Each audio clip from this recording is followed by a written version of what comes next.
नमस्कार दोस्तों, study for all agriculture competitive exam में आपका स्वागत है।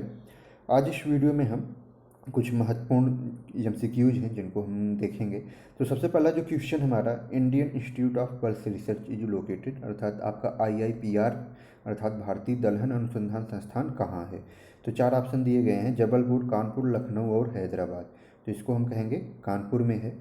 उसके बाद सेकंड क्वेश्चन है, which one of the traditional cropping system popular in rainfed condition of India, अर्थात आपको ये बताना है कि ये जो रेनफेड कंडीशन होती है उसमें कौन सी सबसे कहेंगे कि ट्रेडिशनल क्रॉपिंग सिस्टम है।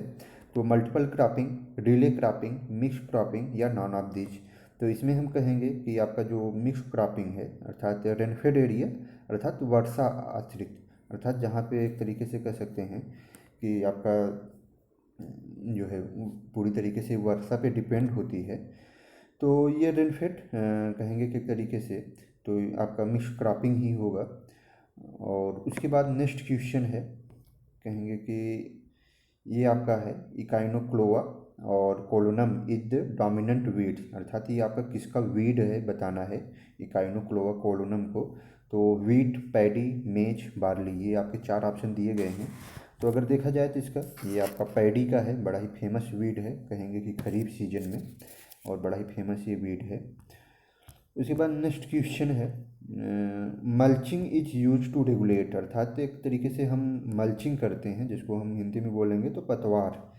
तो मल्चिंग में जैसे स्ट्रा, डस्ट या अदर जो चीज़ें होती हैं, प्लास्टिक मल्चिंग बोला जाता है, तो इन सभी का यूज करके हम किस लिए करते हैं। ये चार ऑप्शन आपके दिए गए हैं, सॉइल मॉइस्चर के लिए, सॉइल टेम्परेचर के लिए, वीड के लिए या लाभ दीज।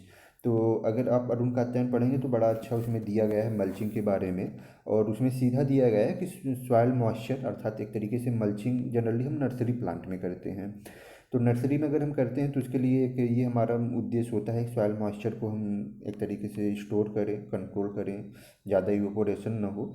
दूसरी चीज़ ये होती है कि सॉइल टेम्परेचर को भी हम एक तरीके से मेंटेन करने के लिए करते हैं। और वीड का ग्रोथ भी अगर मल्चिंग किया जाता है तो वीड का ग्रोथ भी कम होता है। तो इसमें सही ऑप्शन आपका ऑल ऑफ दीज हो जाएगा, अर्थात पतवार लगाने में सभी चीज़ें होती हैं। उसके बाद नेक्स्ट क्वेश्चन है, integrated weed management etch includes, अर्थात आपका जो समन्वित कहेंगे खरपतवार नाशी प्रोग्राम होता है, खरपतवार प्रबंधन होता है, उसमें क्या क्या चीज़ें आती हैं। तो जहाँ इंटीग्रेटेड है जैसे IPM है, तो IPM में आपका कल्चरल, फिजिकल, बायोलॉजिकल, केमिकल सभी आते हैं। तो उसी तरीके से आपका इंटीग्रेटेड वीड मैनेजमेंट में भी biological method, chemical methods, agronomical methods तीनों आएंगे, अर्थात इसमें जो ऑप्शन सही होने वाला है वो आला दीज होगा। कॉन्सेप्चुअल है, सिंपल क्वेश्चन था।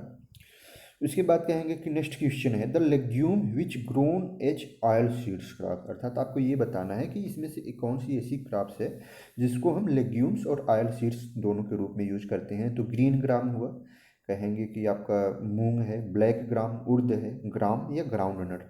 तो इसमें क्लियर कट सभी को हमें उम्मीद है कि आंसर इसका मालूम होना चाहिए, ग्राउंड नट, जिसको हम लेग्यूम और ऑयल दोनों के लिए यूज करते हैं। अब जैसे ग्रीन ग्राम है तो मूंग कहेंगे, विग्ना रेडियाटा, और ब्लैक ग्राम जो होता है अर्थात एक तरीके से जस्ट अपोजिट होता है विग्ना मूंगो, एराइकिस हाइपोजिया।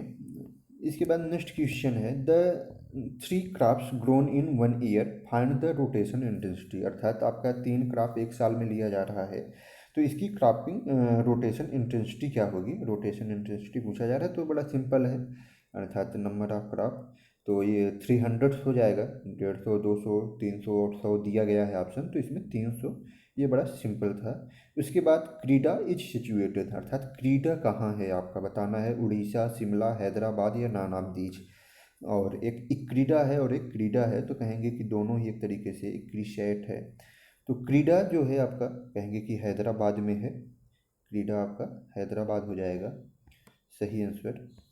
इसके बाद नेक्स्ट क्वेश्चन है, ये तो अभी हमने एक सीड डार्मेंसी के ऊपर वीडियो बनाया हुआ था, तो इसमें मैंने बताया था इस टर्म के बारे में। 2 टर्म होते हैं, तो कहेंगे कि removal of excess water from the field is known as. अच्छा, ये इसके बाद क्वेश्चन आएगा। तो removal of excess water from the fields, तो उसको हम क्या कहते हैं? अगर आर्टिफिशियल एप्लीकेशन ऑफ वाटर, उसको हम इरिगेशन कहते हैं। उसी तरीके से जो एक्सेस वाटर होता है उसको जब हम रिमूव करते हैं तो उसको क्या कहेंगे? Drainage, irrigation, water logging, water stagnation.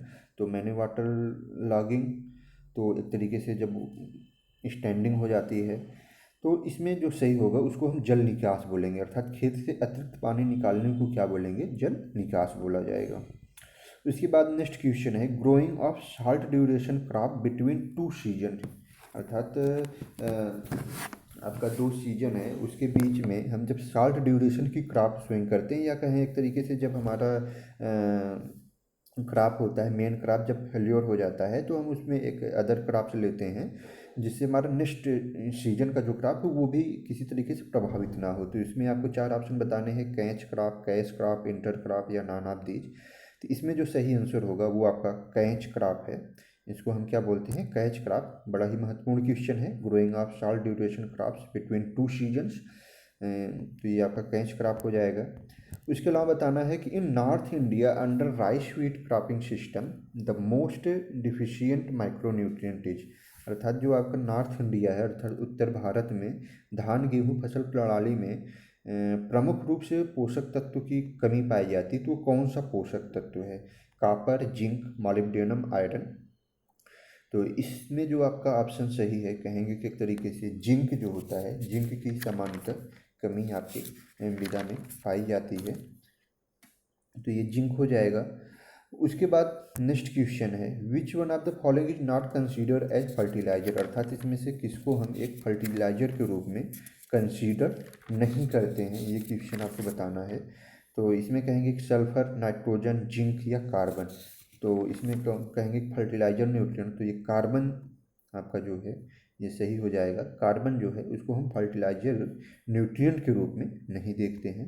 उसके बाद नेक्स्ट क्वेश्चन है standard germination percentage of wheat certified seeds, अर्थात जो वीट का सर्टिफाइड सीड होता है उसमें कितना जर्मिनेशन परसेंटेज होना चाहिए? तो इसमें आपका 85%, 90%, 80% एंड 75% है। तो इसमें आपका कौन सा राइट आंसर होगा? तो कहेंगे कि ए जो है ये राइट आंसर है 85%। और अगर राइस की बात की जाए तो राइस में आपका 80% होता है सर्टिफाइड सीड्स का, अगर आप बीटी सिंह देखेंगे तो इसमें डायरेक्ट दिया गया है। उसके बाद नेक्स्ट क्वेश्चन है टेस्लिंग स्टेज इज फाउंड, और टेस्लिंग किस में पाया जाता है? तो मेज, बार्ली, वीट, मेज, ज्वार। तो अर्थात किस में पाया जाएगा आपका टेस्लिंग क्रिया? तो ये मक्का में कहेंगे, ये आपका मक्का में पाया जाता है। उसके अलावा नेक्स्ट क्वेश्चन और लास्ट क्वेश्चन कह सकते हैं कि आपका जो ब्लाइंड हुइंग होता है वो किस में प्रैक्टिसेज है? ब्लाइंड हुइंग, मेज, शुगर केन, वीट, ग्राउंड। तो ब्लाइंड हुइंग अर्थात अंधी गुड़ाई, बड़ी ही फेमस है ये, सेकेंडरी टिलेज कह सकते हैं। तो अंधी गुड़ाई ये आपका गन्ना में, अर्थात गन्ना में ये काफ़ी फेमस है। तो ये चीज़ें हो जाएंगी और इसके बाद फिर कहेंगे कि ये आपके एग्रोनॉमी से ही मेजर रिलेटेड क्वेश्चन थे। तो उम्मीद है आप सभी को वीडियो पसंद आया होगा। नेक्स्ट जो है हम नेक्स्ट वीडियो में देख लेंगे।